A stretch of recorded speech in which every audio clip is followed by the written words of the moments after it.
Netcasts you love. From people you trust. This is Twit. Bandwidth for Maxwell's House is brought to you by CacheFly at CacheFly.com. This is Maxwell's House with Ray Maxwell and Dr. Kiki Sanford. Number 59, Midair Collisions of Aircraft. This episode of Maxwell's House is brought to you by Audible.com. For a free audiobook download of your choice, go to audiblepodcast.com/house. Welcome, everyone, to another episode of Maxwell's House with Ray Maxwell, and I'm joining him. I'm Dr. Kiki Sanford. It is episode number 59, and today we are talking about aviation. There are a few details of recent events that Ray is going to talk about. So, Ray, what's going on today? Well, I want to, first of all, apologize to all of those who are following our color series, because today was supposed to be the fourth in our series of color, and it was supposed to be capturing color with your digital camera, and all that is the science involved in that. But this week, sadly, we've had a rather catastrophic midair that involved a glider, a tow plane, and another light airplane called a Cirrus SR-20. And so today I've decided to change our main topic to aviation, and we'll comment on this accident and some of the things that may have led up to it, and some of the rules and regulations surrounding flying in, quote, uncontrolled airspace. It's not as wild as it sounds. But before I jump into that topic, I want to just, again, have a little potpourri and comment on a few things that have happened this week, both to me and in the news and so forth. And then we'll jump into our topic of mid-air collisions and hopefully how they can be avoided and what might have happened or gone wrong in this case. Right. I want to put out a little plug for a product I just got. I got a set of, now I have to be careful. These are etymotic. Etymotic? Yes, Say etymotic. That 3 times fast. Yeah, right. Earphones. And these are the ones that are compatible with the iPhone. And I just wanted to say, I love them. I got to try out a set of those headphones when I was on the set of Lab with Leo years ago. Sean Carruthers very carefully cleaned his and loaned them to me for an hour to play with. And they do go into your ear canal. Hence so they the don't cleaning. Yeah. Hence the cleaning. And let's be hygiene when we share this kind of earphone. But I was really impressed with them, and I saw them on sale on Amazon. And normally they're about $170, and I found them on sale for $129. And after getting them and trying them out, I think, at least for my 65-year-old ears, which, have lost some high-frequency hearing, they give me some of the cleanest sound I've heard in any pair of earphones around. Very, very flat, not booming bass, but very solid bass, very crisp mid-tones, and spectacular highs. So, I'm impressed. And the microphone on it as well works well, according to friends I've called on my iPhone. So just a little note that I've tried these out, and I really like them. It's good to have recommendations from people in the know. So you've got a critical ear in this case, and I think it's nice to get that kind of a recommendation from you. And some people use these as monitor earphones, for music and for studio work. And have you ever tried them, Kirsten? I have not the etymotics, no. Yeah, I think they're excellent. My next topic is, of course, we've all heard about the Toyota recall, 2 different kinds of Toyota recalls. And certainly some things have gone wrong there. And in the interest of full disclosure, I have 2 cars. One of them is a Toyota. It's not one of the recalled cars. It's a Sienna van. And so far, I haven't heard anything negative or anything about problems with it. And I have an older Honda Accord as well. But Honda had a recall recently as well. That's right. There are just issues all over the place with vehicles the past few weeks. I know. I think it speaks to the complexity that, we're starting to build in. And I have to say that the other aspect of cars that concerns me is more and more our cars are getting software in them. And software, as anyone who's written it knows, to test and prove absolutely positively that there are no problems is difficult. But the topic that I wanted to touch on with the Toyota recall is they've definitely got a problem. They're addressing it. People should be cautious. People should listen very carefully to their instructions about what to do if you encounter a problem with regard to putting the car into neutral, applying the brakes when you're to the side of the road, shutting off the engine is the last recommendation I heard. That's not mine. I'm quoting them.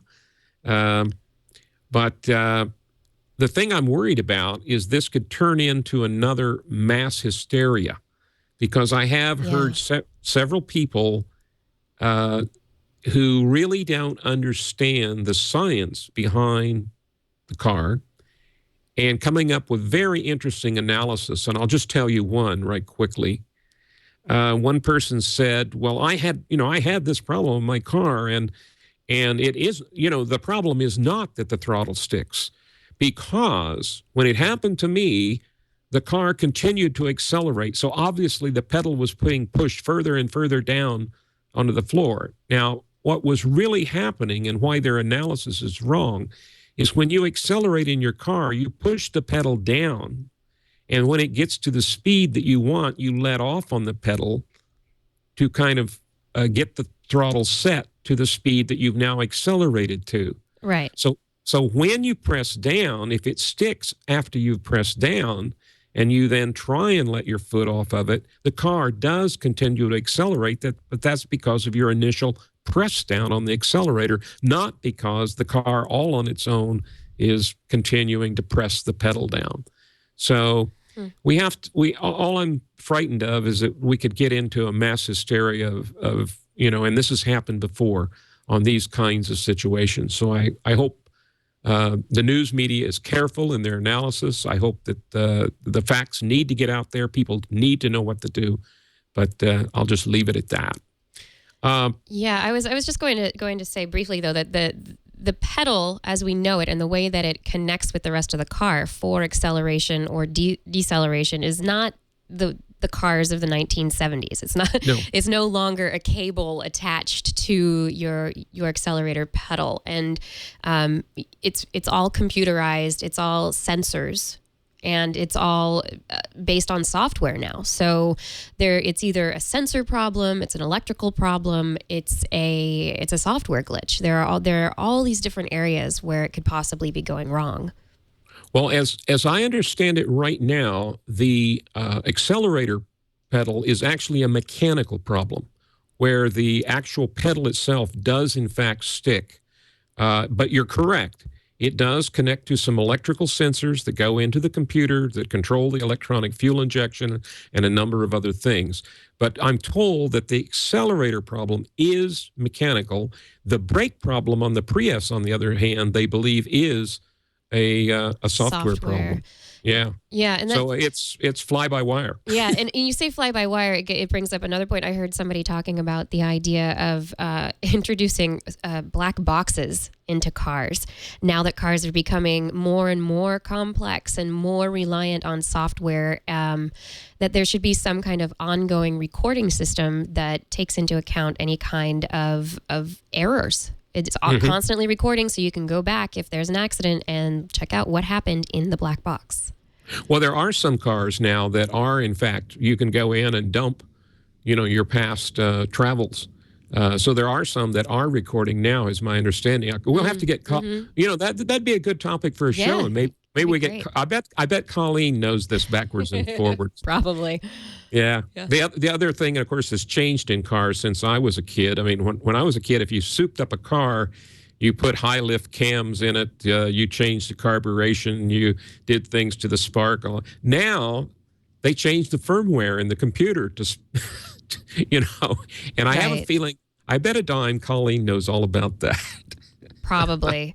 I think Colleen is one of the few people who can, without being a mechanic and having all that, all the equipment of a garage at their hands. Colleen is probably one of the few people who can actually diagnose what's going on in cars these days and still do something about it. I mean, you can't fiddle with a car the same with an engine the same way that you used to. I mean, no. I used to be able to fix a car, take out a water pump, all those kinds of. I can't do it anymore. I just don't touch them. I'm done. Yeah, when I guess it was 1974. I had a '74 Volvo, and I did all the maintenance. I changed the plugs. I tuned up the carburetor, everything. It had dual carbs, and you had to always be tuning them and stuff. I did everything. Now I don't even think about it because I can't even reach my hand into that area. Any rate, times have changed. Yeah. Do you fiddle? Do you tweak and fiddle? I mean, gliders don't necessarily have the engine capacity, but there's the electrical system. There are lots of things. Are they still simple enough to tweak? Well, you have to keep in mind that they're a certified aircraft, and there's no alterations allowed without a licensed mechanic. Wow. Okay. At your elbow. So. Yeah. When you're taking people up in aircraft, you don't tinker with the aircraft without having a license to do so. And even the licensed guy can't just say, "Oh, I think I'll tweak this." He has to do it to the manufacturer's specification. So now you can. There are people who build home builds. But even there, you can only deviate so far from they're certified in a certain way, and you can't deviate from that. Right, you have to stay along those particular rules. And keeping with our topic of aviation, I want to plug one other thing that we have a television program which I don't think is showing up in the U.S. on the History Channel, called Ice Pilots, Northwest Territories. It's Ice Pilots NWT. And I love it. By the way, there's all these reality shows that aren't reality. This is a reality show that is real. This is about the Buffalo Airlines, which is based in Yellowknife. And it's about the individual people, though, and their personalities in this Bush airline that flies World War II aircraft. They have DC-3s, C-46s. They have a Lockheed Electra, and they fly these things into the furthest reaches of the Arctic. And it's just an amazing show. I think it's very well done.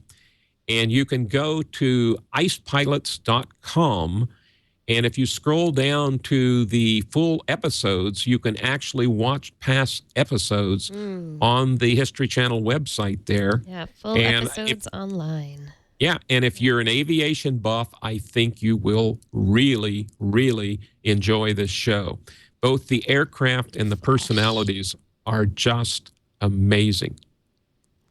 Looks like there are quite a few. Suspension, cause for celebration, transatlantic crossing, thin ice, the crash. Oh, no.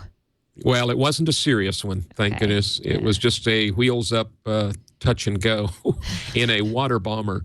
They sold two Canadian-made water bombers to the government of Turkey, and these water bombers are summer-only flying aircraft, and they are and then they're short range, for water bombing.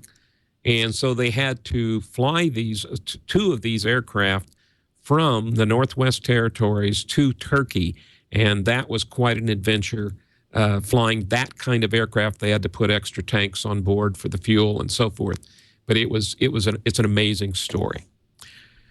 So with that, we will turn to this week's news, and I want to report on a very tragic accident and then talk about what may have led up to it and how aviation tries to avoid this kind of accident.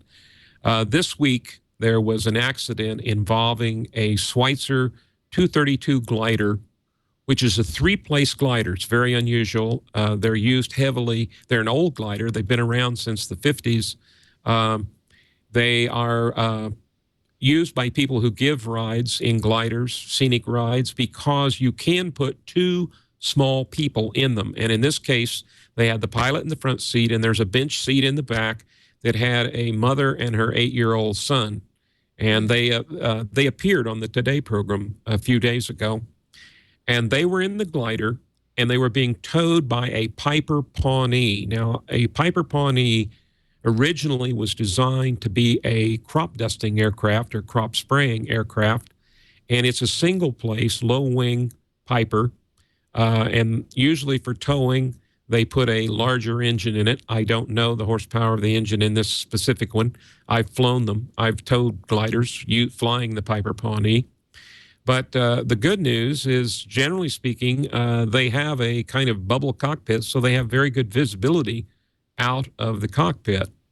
The other aircraft that was involved in this case was a Cirrus SR-20.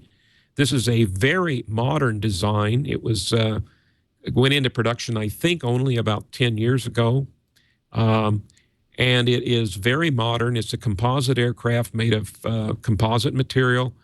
And it has, most of them come with a full, what they call glass cockpit. A glass cockpit means that it has 2 LCD screens instead of the little round instruments. And it actually puts, it really lowers your workload because it shows you everything in one place. And it shows you a simulated picture of what the outside world would look like if you were flying in instrument conditions. So it's a really modern aircraft. Now, in a nutshell, what happened was they had taken off from Boulder, Colorado Municipal Airport, which is at an altitude of 5,000 feet, a little over that. And they were climbing to 10,000 feet for a 45-minute glide back to the airport. And as they were going through 8,000 feet and just above 8,000 feet, the glider pilot said about 2 seconds before the impact, he glimpsed this Cirrus SR-20 coming from the right. And at first he thought it was going to go between the tow plane and it might hit the rope that's attached to the glider from the tow plane. But that was just an instant thought, but it actually hit the tow plane right above the wing, right where the cockpit is. So I'm fairly certain that the pilot was killed instantly. Wow. But both airplanes burst into flames. The SR-20, well, I'll say that, but let's go back to the glider. The glider saw this crash, and as he got a glimpse of the plane coming from the right at fairly high speed, he reached for the release lever to release the rope in the glider and pulled up and turned right and ended up, to try and avoid the materials coming out of the crash. But he actually flew through the fireball from the explosion. And his passengers said they felt the heat on their faces from the fireball. Wow. And so his reactions were exactly the right thing to do. And they were very lucky to have a really good pilot who did not freeze, who did the right thing. And so he then called a mayday, circled around to see if there were any parts gliding down. And of course, that wasn't the case. And he then went back and landed at the airport. And another plane in the area started calling 911. Another fellow had a cell phone on board his plane and called 911 and got all the emergency facilities on their way to see if there was any recovery possible. Now, Ray, someone in the chat room is asking, how long is a tow rope in this kind of a situation? What are we looking at? Typically 200 feet. Okay. Yeah, 200 feet. So that's and they were traveling at 70 miles an hour. So that's not, there's not much time between. No. It doesn't take you very long. 200 feet at 700 miles an hour is going to go pretty 70. fast. 70 miles an hour still is going to go very fast. Right. Yeah. It isn't going to take you long to reach that position. But 200 feet is a typical tow rope in this situation. And the other thing that that's incidental to this accident, because it didn't help the situation, is this particular plane is quite unusual in that it has what's known as a ballistic or a pyrotechnic or rocket-powered parachute that can be fired out of the fuselage of the aircraft, and it will lower the entire fuselage with the passengers on board safely to the ground. Now, unfortunately, this crash was so catastrophic and the plane burst into flames. So there is video on the internet and on television of this burning aircraft being lowered to the ground via a 50-foot parachute. And, you know, very sad situations. And there were some witnesses who, and I don't know whether this is true or not, I have not heard. Everything I'm telling you as far as altitudes and all that, I got from the preliminary National Transportation Safety Board investigation and a recording of the woman who was on site who was leading the investigation. And there were reports in the news, unconfirmed, that some of the people who were witnesses said that because the plane was on fire, they thought they saw people jump out of the aircraft. And I don't know whether that's true or not. Now, do you have any idea in terms of, you said that the reactions of the glider pilot, that he seemed very experienced, he was a good pilot. I mean, this is how they survived the way that they did. Do you have any idea what kind of experience he has? Is there any news on who he is and how many hours he's had in the air, where he comes from? I don't have his total time, but I was told that he is both a glider and a power pilot, that he has instrument ratings and instructor ratings. And so he is a fairly experienced he's 24 years old, so he's not going to be a 10,000-hour pilot, but I wouldn't be. He has fast reflexes. Yes, young and fast. That's good. Also, let me report that the conditions when this accident happened, the visibility was 9 miles. So there was reasonably good visibility. That's not great visibility, but 9 miles, it would take 3 minutes. Oh, let me back up and say that the SR-20 was cruise. Let's assume, I'm told that from the radar traces, it appeared that it was in cruise flight. And it cruises at about 160 to 170 miles per hour. So it would take it 3 minutes to cover 9 miles. In other words, if the pilot can see 9 miles ahead, it would take him 3 minutes, to cover that distance. Now, at 9 miles, it is difficult to see another aircraft. But certainly by the time you're within 3 miles, which is 1 minute, you should be able to see the other aircraft quite clearly.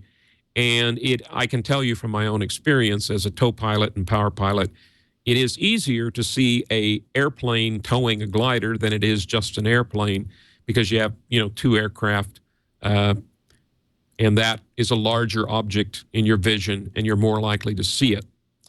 The other thing that is important to understand is that an object that you're going to collide with does not move relative to your windshield.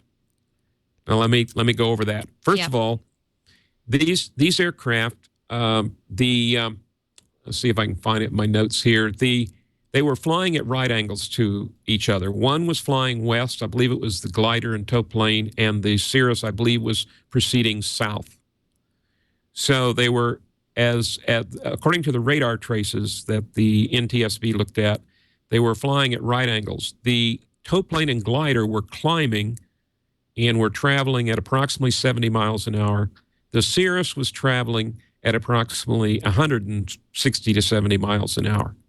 So it was going more than double the speed of the glider and tow plane. So in order to be on a collision course, what that would mean, if the 2 aircraft were traveling at the same speed, they would be seeing each other at a 45-degree angle.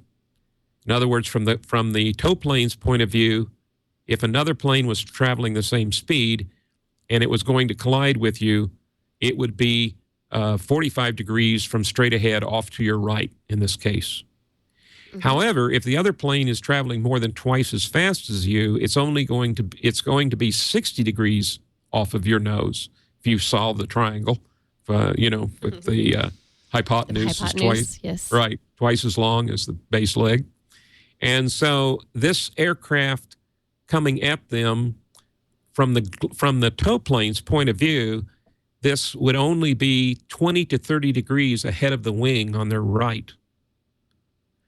From the Cirrus's point of view, going twice as fast, it would only be 30 degrees off of looking straight ahead. So the Cirrus had a better view of the other aircraft. That's all I'm pointing out. And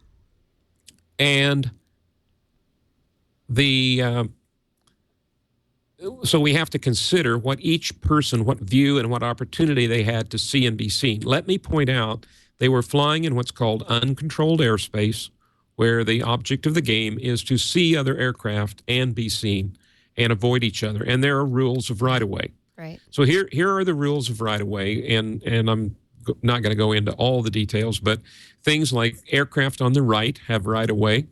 If you're overtaking an aircraft, the overtaken aircraft has right-of-way. You have to avoid them. You have to pass them on their right and well away from them because they might turn. But the exception to those basic rules are that any aircraft towing another object has right-of-way over aircraft in free flight. And that's because they're less maneuverable. So if you're towing an advertising banner or you're towing a glider, you have right-of-way over the other aircraft. The other thing that we do, for instance, when we fly up at Hope, BC in our glider club, is every morning before we start gliding, on the map, there is an area. Every pilot coming through our area, it says right on the map, there is gliding in this area, and we have a caution area. So if you come into this area, you're going to encounter gliders. We then put out what's called a notice to airmen, which is a NOTAM, is the short name for it, in which we activate that morning, saying we are going to be flying gliders this weekend up to an altitude of 7,000 feet or 12,000 or however high we think we're going to get. So then we ask in the NOTAM that they contact us on a certain radio frequency if they're going to enter the area. So this is all in uncontrolled airspace. So a person entering our gliding area at Hope, before they enter it, would call and report their altitude, where they are, and where they're proceeding to.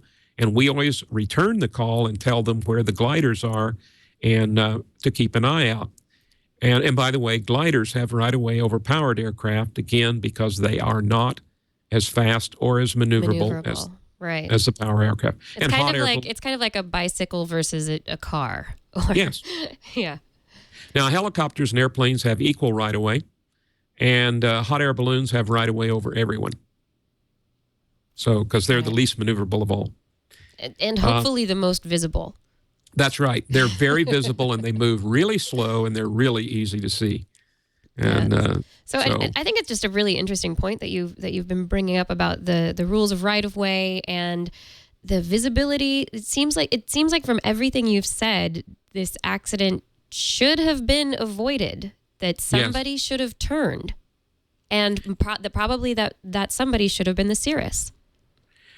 Yes. Now, I do not know the circumstances. It was a lawyer and his brother who were flying in this plane, and he was 57 years old. I don't know. I haven't gotten his total time yet and his experience. I'm waiting to get that preliminary report. If you want to keep an eye out for it, you can go to the aviation database synopsis that the FAA puts out in the U.S. You can find it at www.ntsb.gov.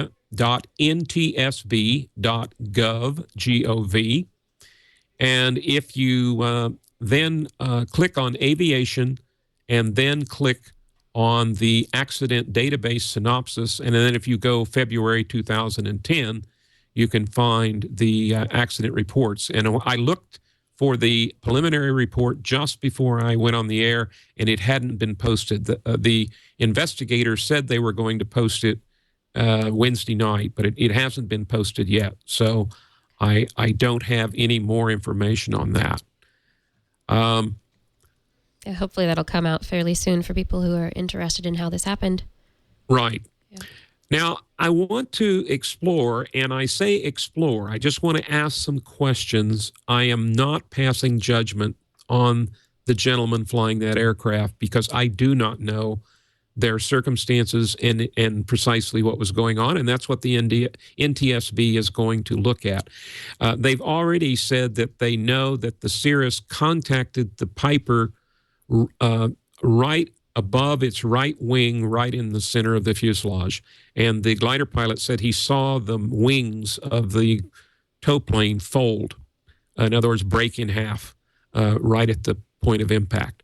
So, they only have that information. They don't know what was going on just prior to that. But I would point out something about this aircraft that's both a plus and a minus, and it's been discussed and it's somewhat controversial. This aircraft, in my opinion, has a very good thing about it, and that is it has these glass cockpit, this integrated display, where it produces a picture on the instrument panel on this LCD, or it's not a straight LCD screen. It's one that can be read in sunlight and so forth. And it produces a picture that looks like you're looking out the window of the looking forward out of the aircraft. And it shows you a green area, which is the ground. It shows you the blue area, which is the sky. Shows your attitude or your nose, whether it's up or down. It displays, just like a fighter pilot's heads-up display, it displays your airspeed, your altitude, your vertical speed, whether you're climbing or descending. And all of that is integrated and shown right in front of you. And it is much easier to know instantly what your situation is rather than looking at individual round instruments, which is what you used to do in the planes that I trained in. In the old days, you had to look at the altimeter. You then glanced at the airspeed indicator. You then glanced at the vertical speed indicator. You glanced at the turn and bank, the artificial horizon, and then you kept scanning all those instruments. And then you had to build a picture of your situation in your brain of, this is when you're flying on instruments and you can't see out the window. So you had to kind of build an artificial picture in your head by looking at this group of round instruments where you scan, and you had to continually scan them. You could never, ever stare at them. It's a real exercise in multitasking. And so you read each instrument and go immediately to the next one, and then from those readings, you integrate a picture of your situation. And you also glance at the navigation instruments to know where you are, horizontally on the map. And you may have the map in your lap and you look down and picture, well, I'm here on the map because these instruments read this.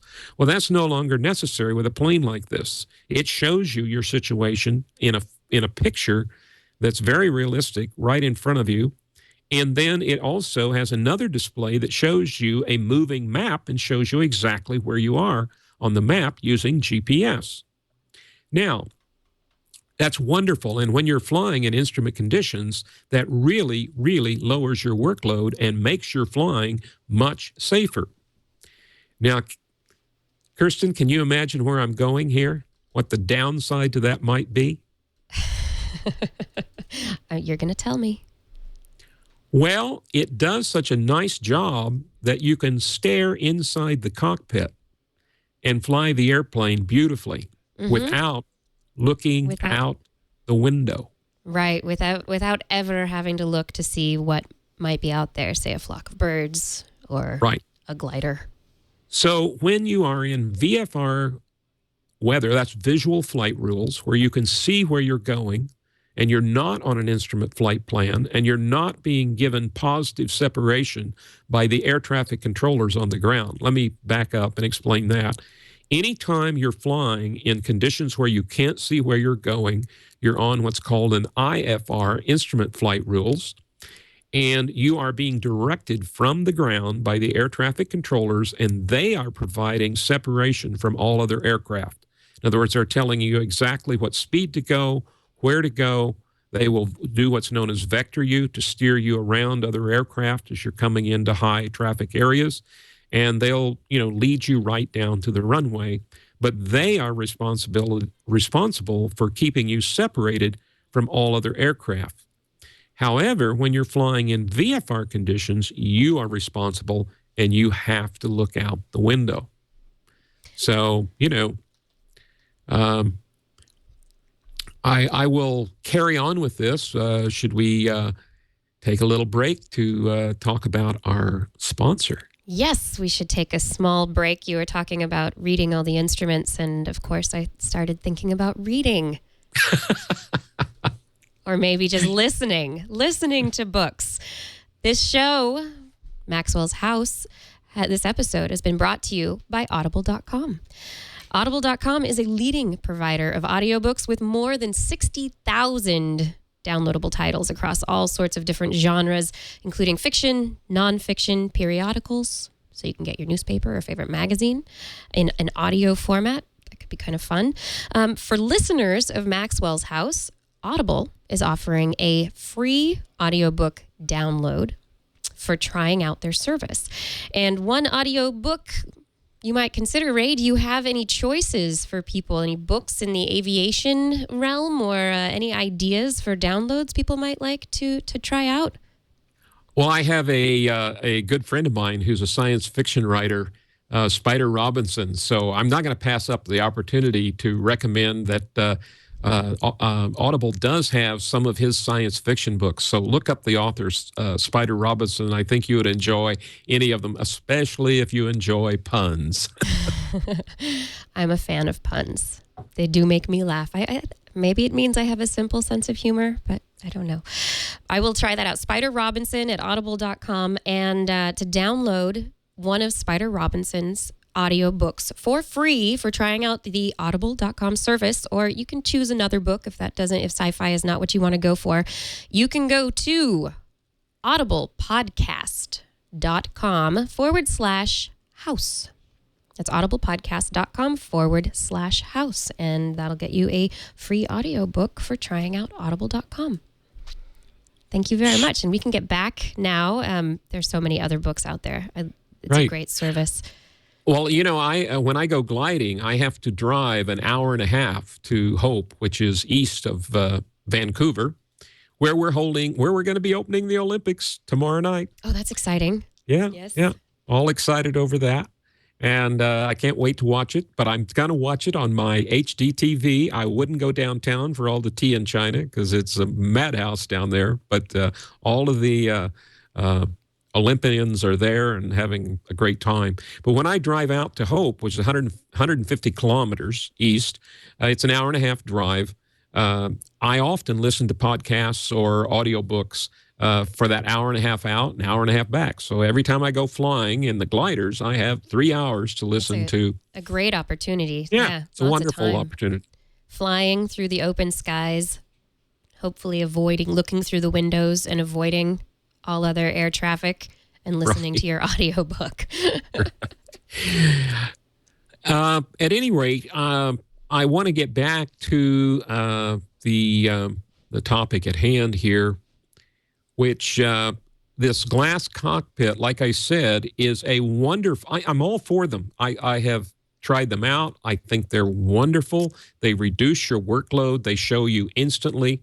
The two drawbacks is when you are in VFR weather, you must maintain discipline to continue to scan out the windshield and not just stare at those beautiful displays that are inside the aircraft. Yeah. And you have to discipline yourself to do that whenever you're flying in VFR conditions. The other thing that people have talked about is because that does reduce the workload and make it easier to fly in instrument conditions, there are people who haven't taken the proper training and don't know how to fall back. See, if that system failed, there are round instruments in that aircraft that you can fall back to. And you have to have that skill of creating that imagery in your head. And in other words, you can't bet your life on that. And you have to have redundant instruments and that special training for flying in IFR. So other people have also speculated that an aircraft equipped with that, people might break the rules and without the proper training fly into marginal VFR conditions or even IFR conditions because they believe that it is possible to fly that airplane so easily in IFR conditions. And of course, that has happened, and that has gotten people in very, very serious trouble. Yeah. Now, the other thing that this aircraft has, which is, and again, I'm all for all of these things. They make flying safer. But the other thing, this has this rocket-powered parachute that you can pull this lever, and it will deploy this large parachute and lower the entire aircraft to the ground.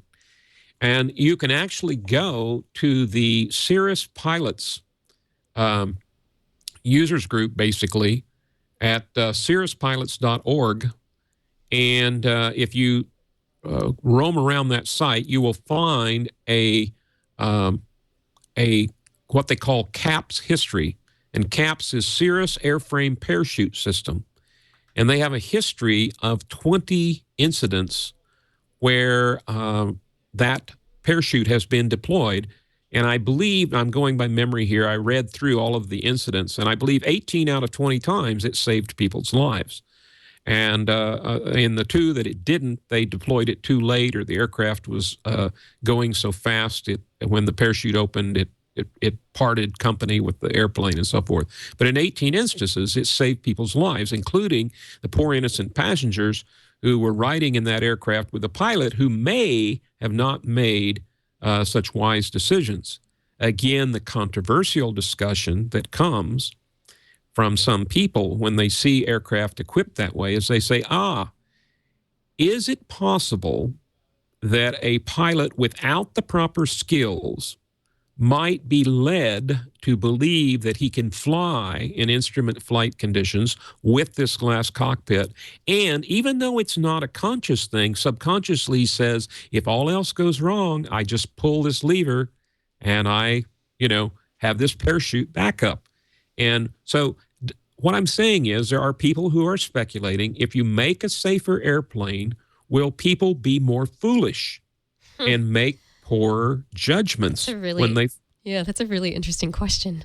Yeah, and I don't have the answer to that. I read one set of statistics that said the accident rate for that specific aircraft is virtually equal to the accident rate for other aircraft that don't have that equipment. So that would say, no, it does, But if you read those 20 incidents, a high percentage of them where there's a very clear mistake in judgment by the pilot before he had to pull that parachute. And if he hadn't had that parachute, he probably would have indeed possibly died. So I'm for these safety measures, but I think it takes additional training and drilling into the pilots that they can get themselves in big trouble. My first instructor drilled something into me when he taught me to fly, and he was a very experienced man, had logged over 50,000 hours in single-engine airplanes. And he told me, he said, Ray, safe flying is 10% flying ability and 90% judgment. And he said, I'm going to teach you the 10% and make a good pilot as far as flying skills, but it's up to you to learn when to fly and when not to fly. And there's another, we have a poster up in our flying clubhouse that says, learning to fly only takes about 40 hours minimum. It's typically 50 or 60 hours. Learning when not to fly takes a lifetime. That's funny. And, yeah. Exactly. And it's that knowledge that you gain through experiences and going, that really was not a good choice. Maybe I shouldn't have flown today. Maybe the weather wasn't exactly right. Maybe the circumstances were not the best. Right. Yeah. And almost all pilots who live to be my age can look back at some flights they did when they were 18 or 19 years old. And go, thank goodness I'm still alive. And shudder. The important thing is that when I had those incidents, I flew into weather that I shouldn't have flown in. There were a number of things in my youth and, when I was immortal and felt I could do no wrong and thought I was God's gift to the world as a pilot.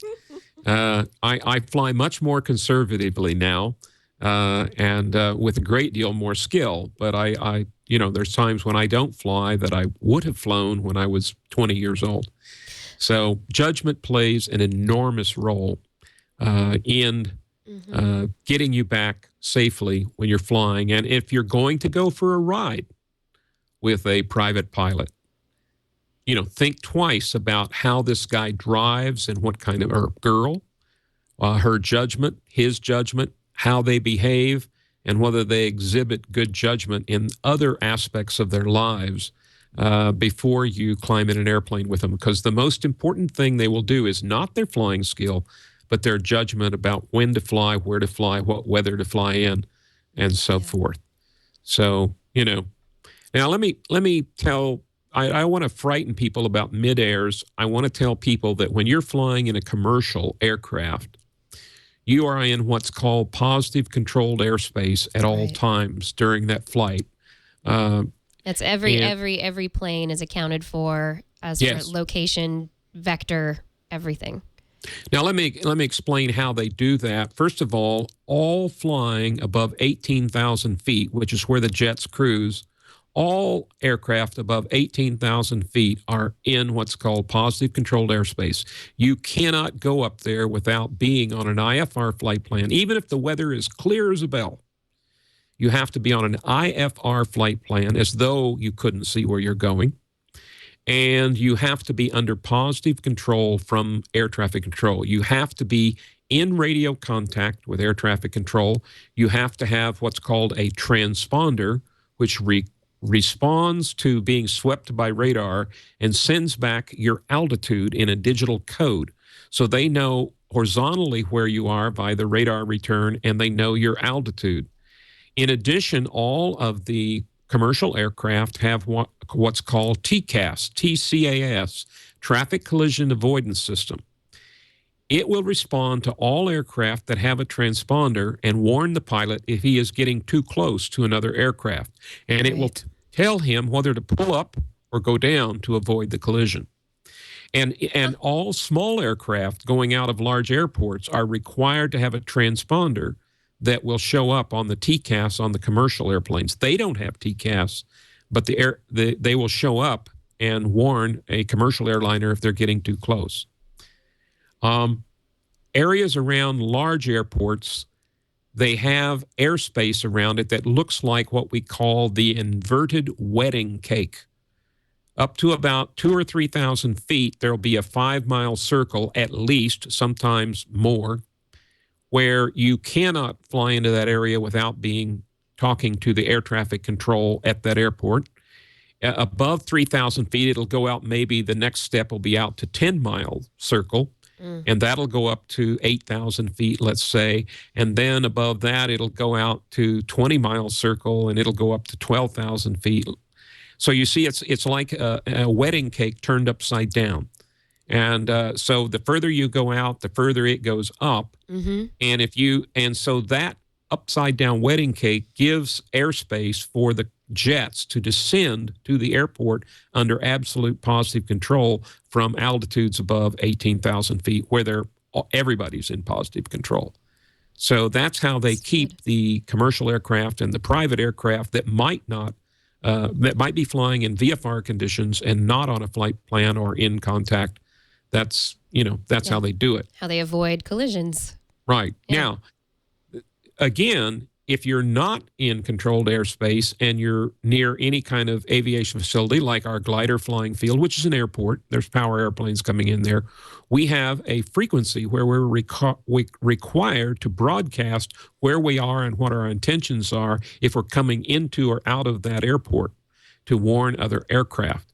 So it's not like, we're just hoping for the best. And we also fly into and out of the airport flying what's called a traffic pattern.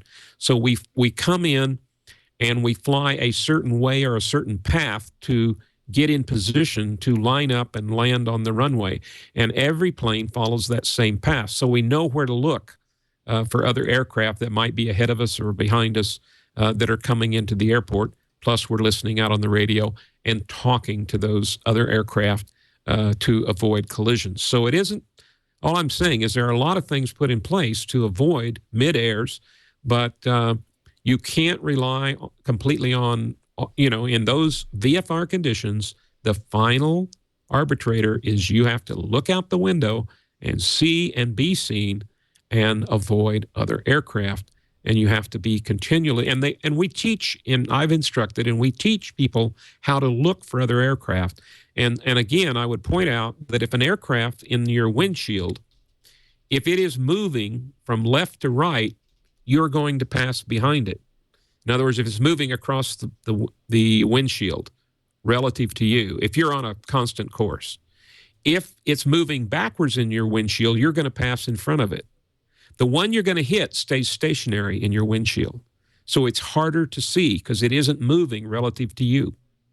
So what you have to do is when you scan the sky, you don't scan the sky. You look at areas of the sky and fix your vision for just a second in that area, and then you move to the next area, and you kind of move in about 20-degree segments across the sky and fix your vision there and try and see if there's anything there. You don't sweep with your eyes. You take these fixations and you look and you keep doing that over and over again when you're flying in those conditions.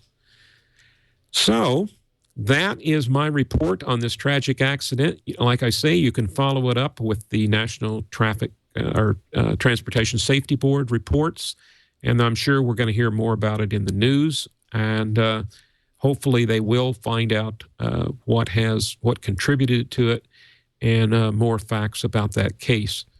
But the other thing I do want to point out is a midair is an extremely, extremely rare incident. Yeah, there are a lot of circumstances that are going to come out that will get to the bottom of it, but this is not something that happens. No, on a regular. We don't hear about these. Right. Yeah. Precisely. But I hope that you're going to be able to bring us updates on it so that you can keep us appraised of any information that comes out. Well, as they post information on the NTSB, I'll certainly keep everybody up to date. All right. Is there anything else that you wanted to tell us about what was going on, or do you want to tell us, give a preview of what we get to talk about next week? Unless there are any other midair accidents that need to be discussed. Right. Unless there's some other, breaking news that I think is appropriate to cover. We will return to our color science next week, and I'll talk about the color science of digital cameras, how they capture color, and the workflow that follows them to produce correct color on our calibrated monitor and our printer that we've talked about in our earlier sessions. Yeah, so we'll be finishing up the four module series of color. Right. We're going to be focusing on the camera. Sounds great. I'm looking forward to it. Yeah. I think I'm excited about next week's camera and color show. I think that's something that a lot of people can get their hands around, get their heads around and their hands onto, and actually do some playing with it. Exactly. That'll be good. Well, thank you so much today, Ray. This has been an unfortunate situation, but thank you for digging into it and bringing all the information to light and kind of explaining what is happening and what happens in midair situations, specifically related to the one that we saw. Yes, indeed. And I would just say, if you have any questions or suggestions for the show, don't forget to write me at ray@twit.tv. And look forward to, I get lots of email from our audience, and I really appreciate it, and appreciate all of their suggestions, questions, and suggestions for other shows. Cool. Well, thank you very much. That does it for another episode of Maxwell's House.